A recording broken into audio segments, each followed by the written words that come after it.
Hello, hello bro, j'espère que vous allez bien. Ici votre ami Morelaka pour un épisode encore de Parlons Drague. Aujourd'hui, je voulais parler de la jalousie, pourquoi la jalousie n'est pas sexy. Effectivement, j'ai un de mes amis qui m'a écrit et qui m'a dit: ah oui, Morel, j'ai un problème, tu peux m'aider parce que quand je suis avec les filles, je suis extrêmement jaloux. Donc, je me pose toujours des questions lorsqu'elle n'est pas près de moi. Est-ce qu'elle n'est pas en train de sortir avec quelqu'un? J'ai envie de fouiller dans son téléphone. Je la surveille. Et finalement, moi-même, je vois qu'elle n'est finalement pas en sécurité avec moi. Et je me sens surtout moi-même pas en sécurité. Et finalement, les filles partent. Les filles partent. Je lui ai dit non, c'est pas sexy. Pourquoi je dis le thème sexy? Parce qu'en fait, il y a une chose qui doit maintenir la fille. Cet ami-là, il sort toujours avec des filles, donc ça veut dire qu'il n'a pas de problème vraiment à draguer. C'est pas ça le problème. Vous savez, la drague ne suffit pas. Euh, Tu l'as draguée, elle est à toi, mais la drague, j'ai envie de dire, c'est pratiquement chaque jour, c'est tout le temps. Et l'un des principes que j'écris dans le livre, vous allez le voir dès les premiers chapitres, c'est la confiance en soi. Et c'est surtout la confiance indépendante. Qu'est-ce que j'appelle la confiance indépendante?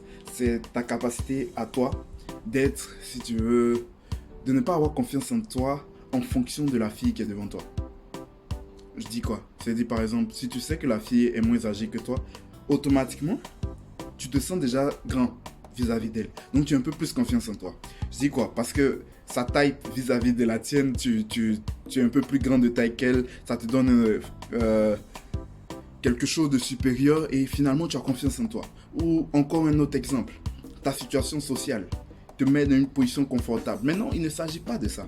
Il s'agit de avoir confiance en toi, indépendamment du statut, de la taille, de l'âge et je ne sais quoi d'autre de cette fille qui est en face de toi. Parce que c'est ce qui fait la différence. Deuxième chose, c'est que être jaloux, surtout à ce niveau-là, c'est montrer à la fille que tu n'as même pas confiance en toi, encore une fois, et tu n'as pas confiance en elle. Et c'est un problème. C'est un problème. Je ne te dis pas d'être,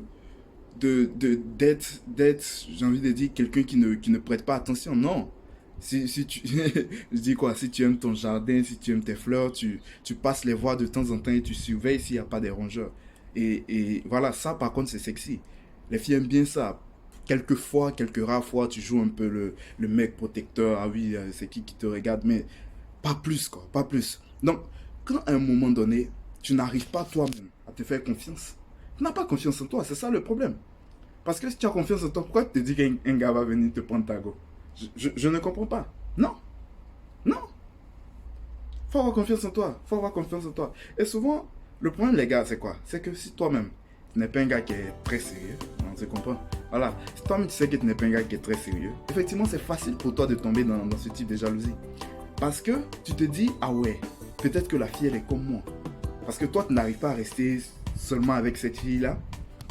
T'arrives pas en fait. La première fille qui passe, c'est fini, ton regard est détourné. Donc tu te dis, ta copine qui est à la maison, ta copine qui est chez elle, c'est clair qu'elle a le même comportement. Le premier gars qui arrive, elle passe chez lui. Ah non, non, non, non. Donc tu vois que quelque part, il faut déjà que toi tu travailles sur toi, que tu aies plus confiance en toi. Parce que c'est toi déjà la base. Je dis toujours c'est toi. C'est toi qui pars chercher la fille et c'est à toi de faire ce travail-là sur toi. Donc, lève-toi, prends courage et j'ai envie de dire une autre chose à d'autres gars. Je sais que vous, le problème il est totalement différent. Vous, c'est que vous avez la peur de perdre la fille. Vous êtes tout en train de vous dire, elle peut me tromper. Je comprends. Je ne suis pas en train de vous dire, ne vous dites pas ça, c'est impossible. Elle ne va pas vous tromper. Elle est fidèle. Non, non, non, moi je ne sais pas. Je ne pourrais même pas en dire autant de ma femme, mais c'est pas ça. Le problème c'est quoi? C'est que tu positionnes mal ta confiance. La Bible dit, c'est en Dieu seul que tu mettras toute ta confiance.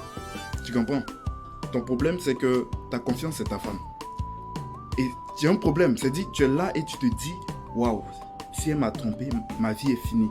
Ta vie est finie comment? Est-ce que tu es né avec elle? Ta vie n'est pas finie. Mais je ne suis pas en train de te dire, de te mettre en tête que, non, mais je veux dire, moi, ma confiance, c'est Dieu d'abord. Et après, je fais confiance à ma femme. Mais je ne fais pas confiance totalement à ma femme. Non, je fais confiance totalement à Dieu pour ma femme. Ah bon. Je pense que si tu as envie de savoir plus sur ce sujet, on en parlera. Mais déjà, c'est la confiance en toi-même. Aie confiance en toi. Aie confiance en toi, frère. Tu as su quand même. Aie confiance en toi. C'est ton produit. Regarde, ta femme, c'est ton bébé. Ou ta chérie, c'est ton bébé. C'est pour toi. Et en fonction de comment tu es avec elle, tu dois être rassuré. Tu dois être rassuré quand même. Je sais qu'il y a des femmes, effectivement, malheureusement, qui sont ainsi. Mais c'est pas elles toutes. Je crois que tu es tombé sur la bonne. Allez, à plus.